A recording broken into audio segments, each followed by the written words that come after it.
Okay, in this video, I would like to talk about the uh, kind of extension to the beam theory series that we have talked about. We discussed the Euler beam theory and Timoshenko. And now we would like to go to maybe another level and the beam theory that can truly capture the shear strain and consequently the shear stress distribution across a cross section of a beam. This theory is usually referred to as third order shear distribution theory related to Reddy, um, according to his seminal paper related to this topic, and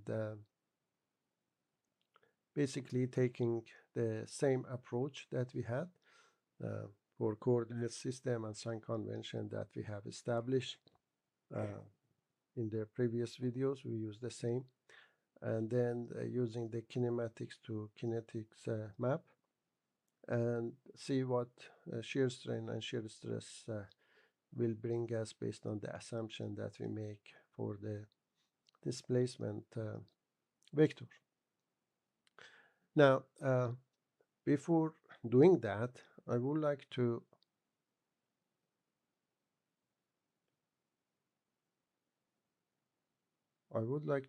do a quick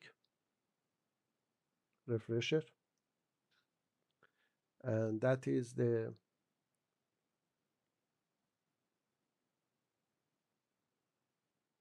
shear stress sigma xz. I call it tau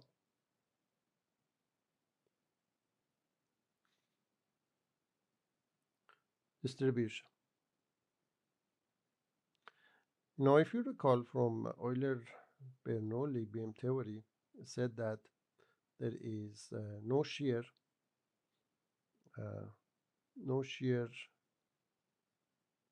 accounted for,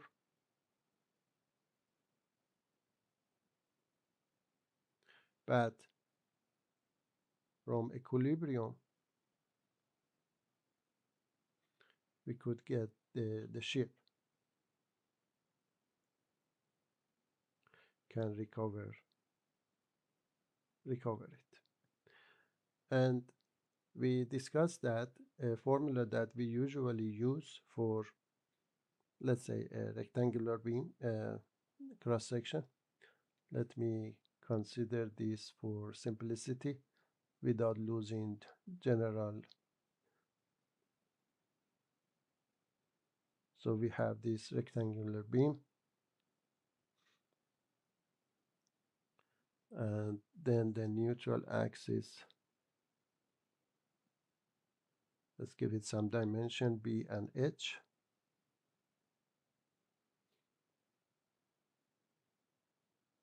And then at some level, I would like to calculate the shear, which is, say, Z.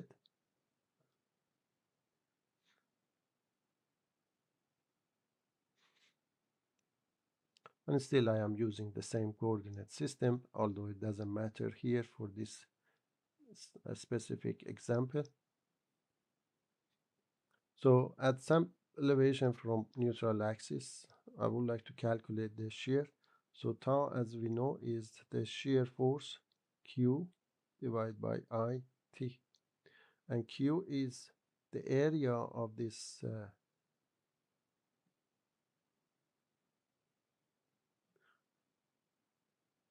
shaded area above the level away from the neutral axis, multiplied by y bar p, which is the centroid of this distance to the neutral axis. Now, AP is,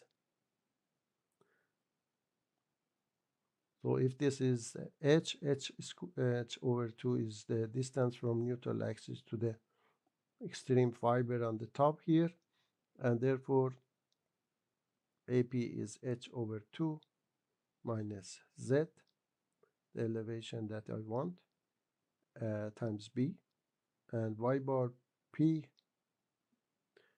is given by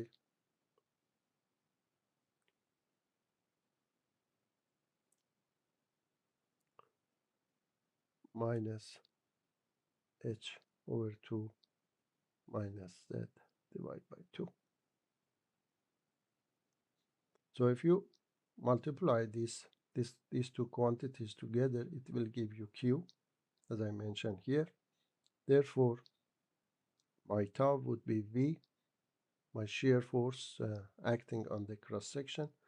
The q is h over 2 minus z times b times this quantity here. Let's put it in a square bracket.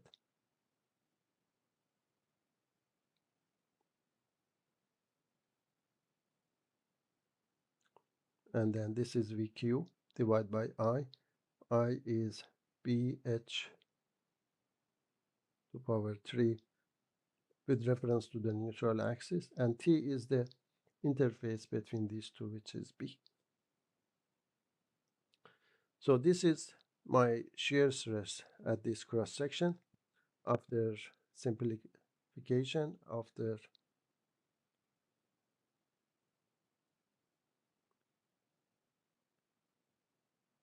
simplifying, it gives me tau is 3 over 2 V over BH, and this will become 1 minus 2z divided by h to power 2. You can say that this is actually T average. Usually we refer to T average, and this is whole thing is T max for z equal to 0. So T max is tau at the neutral axis, which is one half of T average. Because z is 0, this becomes 1. And then tau at z plus or minus h over 2 would be 3 over 2 tau average. Let's call it this quantity tau average. Bracket 1 minus z is h over 2, because it's the square plus minus is the same. So this becomes h over 2. This is 1, and this whole thing is 0. So that is 0, which is good because we know that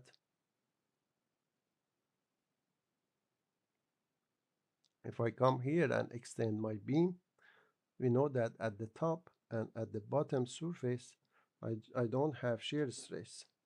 Therefore, the shear stress is compatible. One very important conclusion that we get here, let me change the color to show this. It is this relationship here. That shear distribution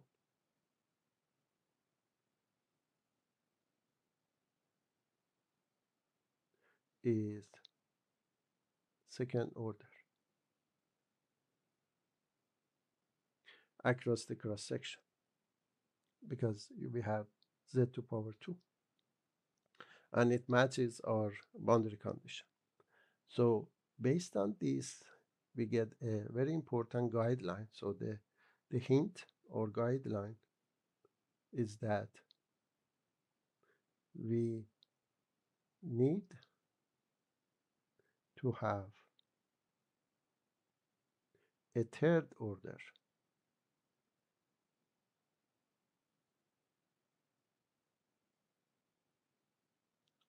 displacement in order to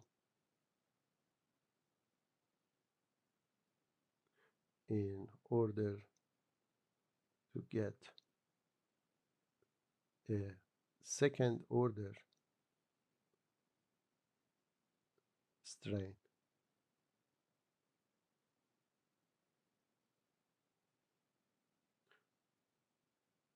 strain, or stress.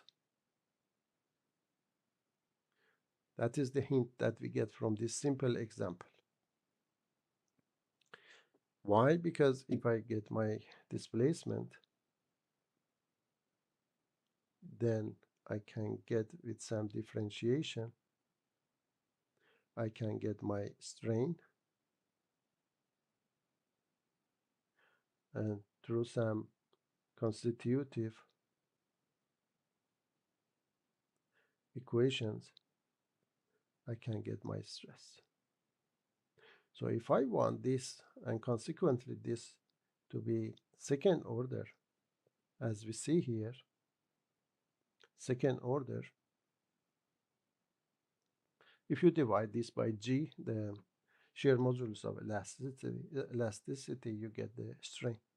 And remember that this is sigma xz according to our coordinate system. So basically, this stress is acting on this cross section in a quadratic way with maximum at the neutral axis. These are the magnitude, but of course the stresses are like this and then shrinks and goes to zero, top and bottom. Okay?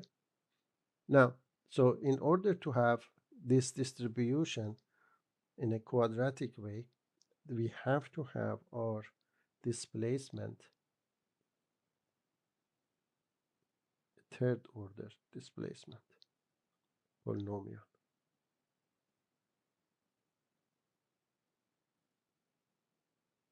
Because we have a differentiation from going from displacement to the strain. Now,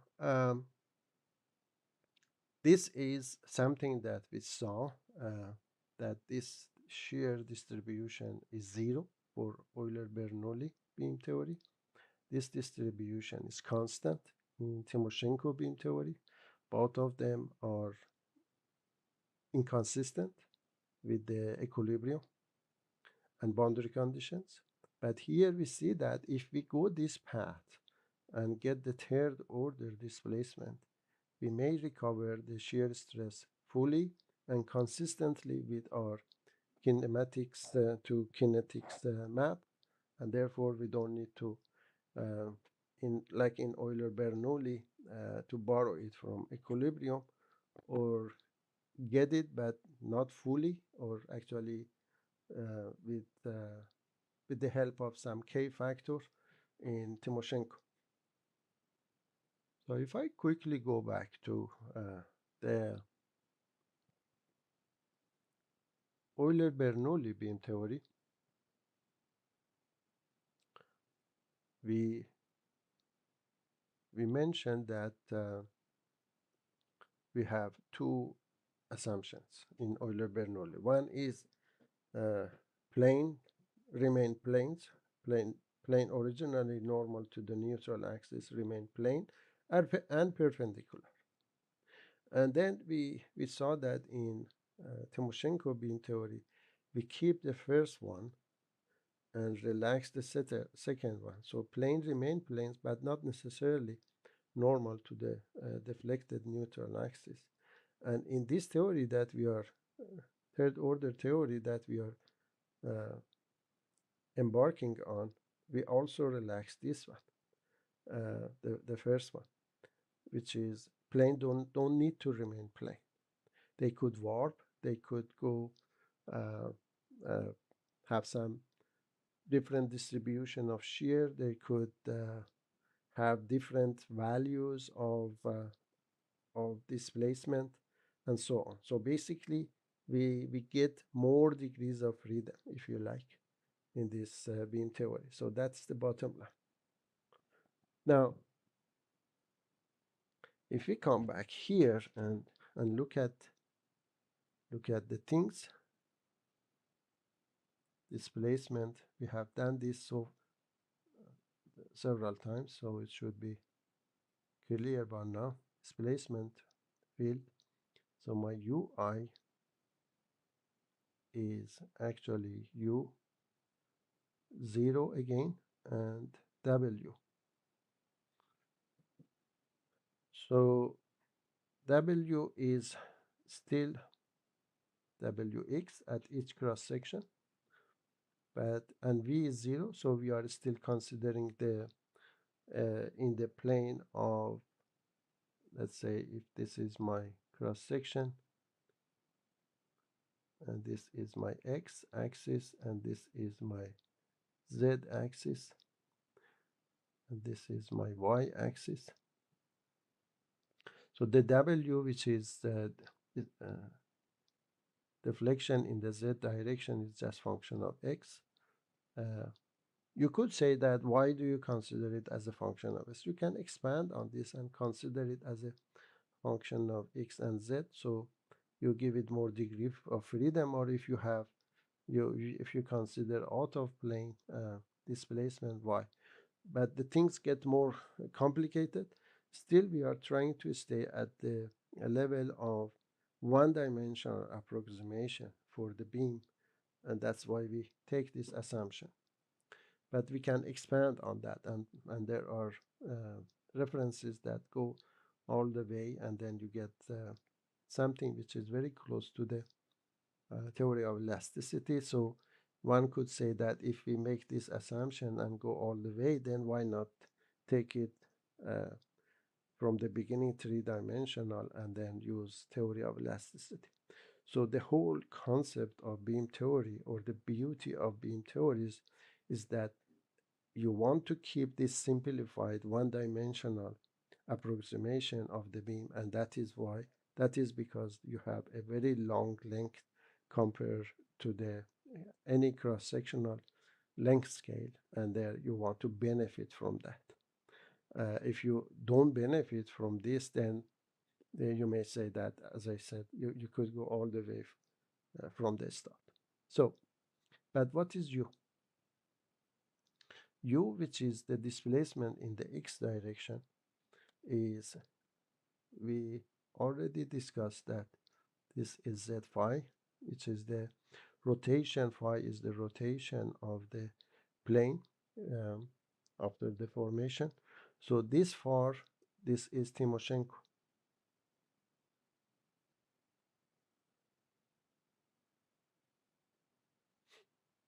But now we are saying that no, we cannot stay at linear, because this is a linear function of Z.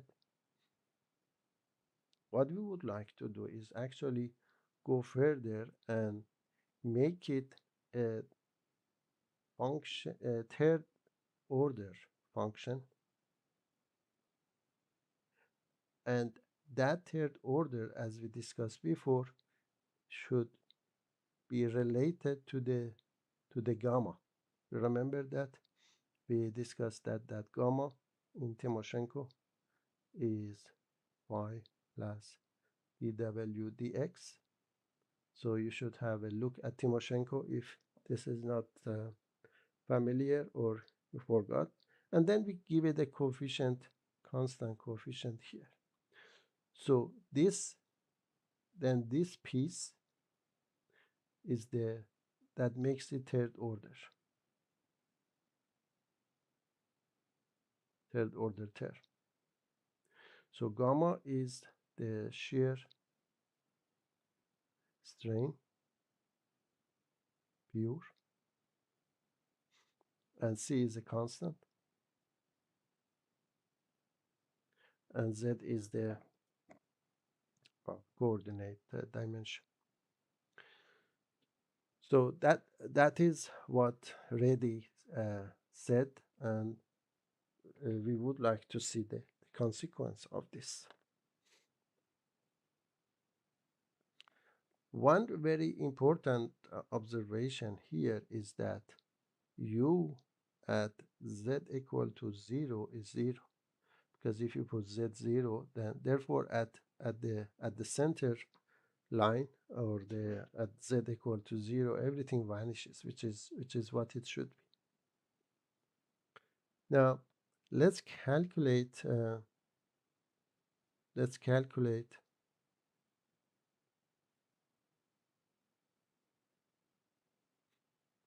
exz.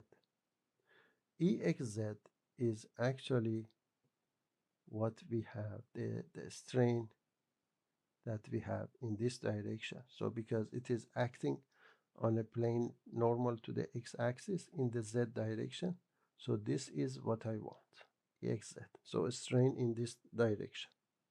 Okay, so we know that this is, by now we know that this is equal to 1/2. I write it u and z plus the w x.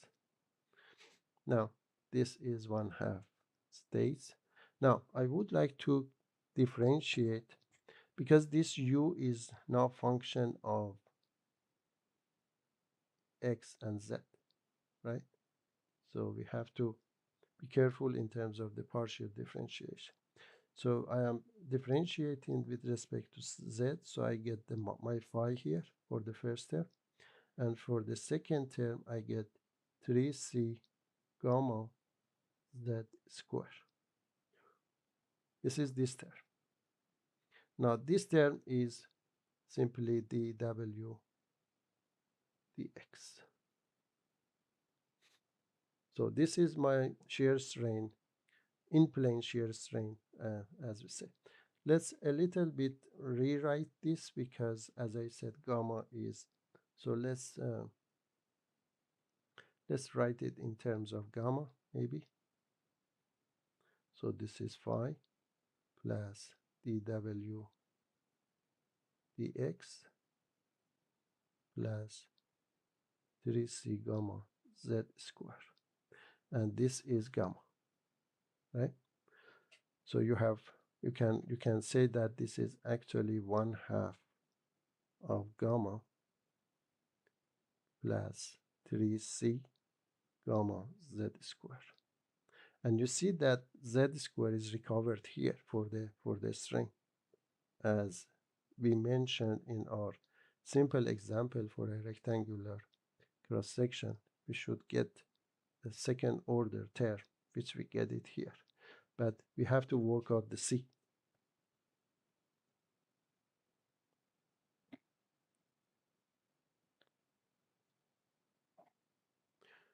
Boundary condition.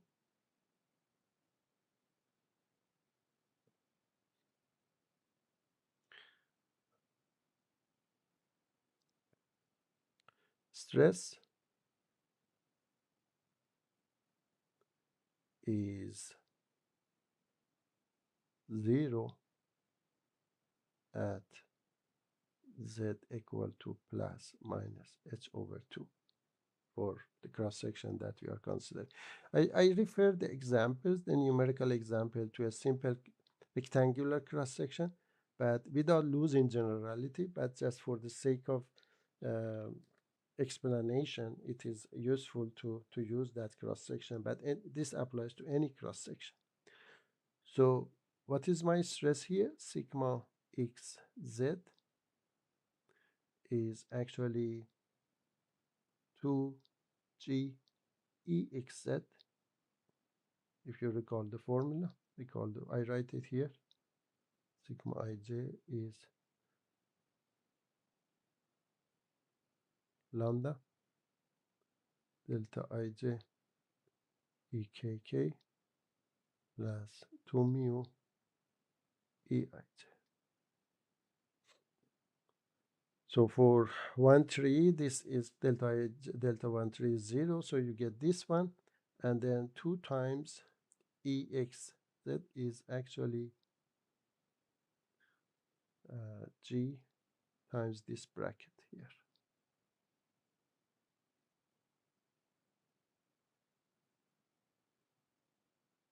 So this is my stress at the cross section, shear stress at the cross section. Now,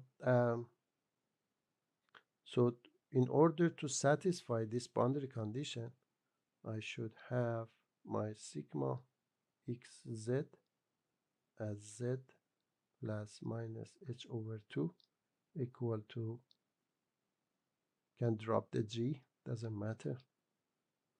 So this is gamma.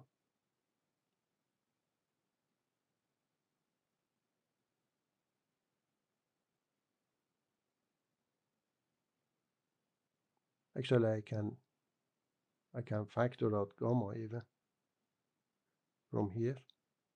So this becomes 1 plus 3c z squared, but z squared is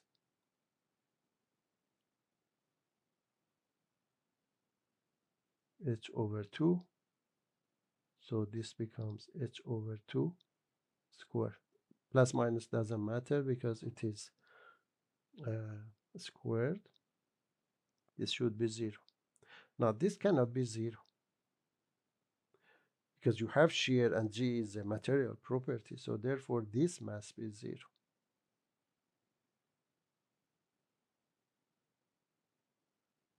Must be 0. Therefore, from here I can write that my C comes out to be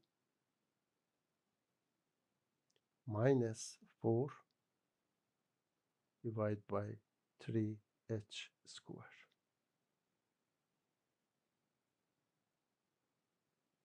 Okay? So simply calculate C from this equation, which should be equal to 0. So C comes out to be 4 comes here, yeah, minus 1, 4 divided by 3h squared. That's good. Therefore, my U, I can write my U here, Z phi. Therefore, my U is Z phi plus this C, which is 4 divided by 3h squared, gamma Z squared, gamma, sorry, Z cube.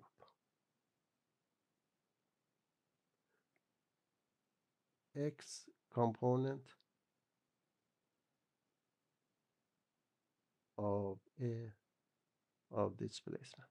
When I say displacement, I mean a material point on a cross section moves in the direction of x after deflection.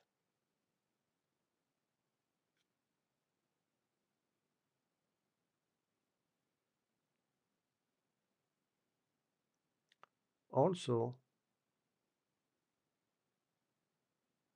can be written as U is Z phi minus 4 gamma. Gamma is phi plus dw dx divided by 3h squared Z cube. This is also, if you want to replace gamma with deflection or derivative, the slope and the rotation of the cross section.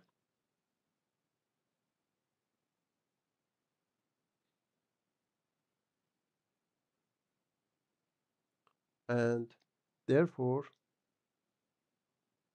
my sigma x z, as I have it here,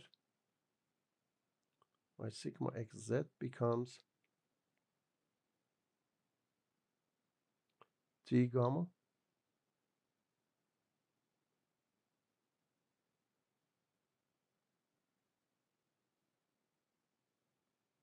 one minus, sorry, I have to, yeah, we can continue. G gamma from here,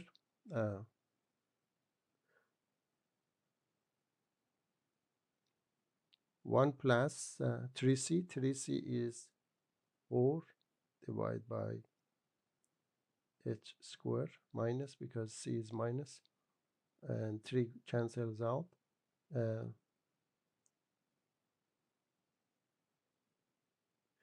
3c gamma.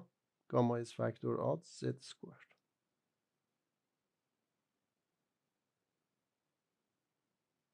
Or you can write this as g gamma 1 minus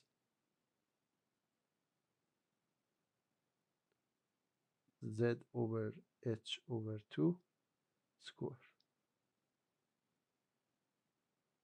right? That h over 2 because, half of the height of the beam.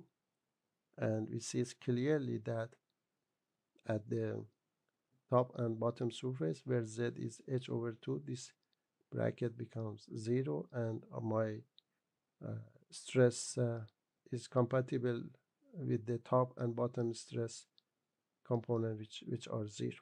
So this is our shear stress. So we can say Reddy's shear stress sigma xz. Very important because it truly recovers the parabolic shape and compatible with the boundary condition. And simply, if you divide this by g, your x z would be gamma, the bracket.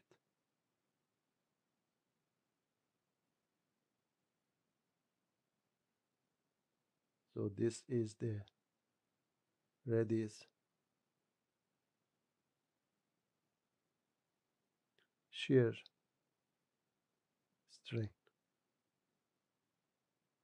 Again, compatible with the.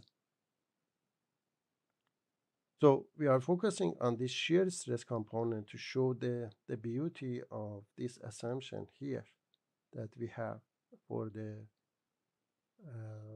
displacement, at least the U displacement, which is third order. And if we go to third order, we can recover the stress and strain beautifully according to our principles and relationship between strain and displacement, and consequently stress and strain, which is a constitutive relation.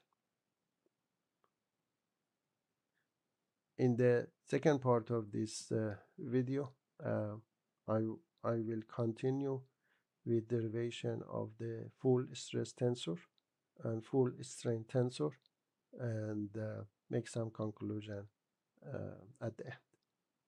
Thank you.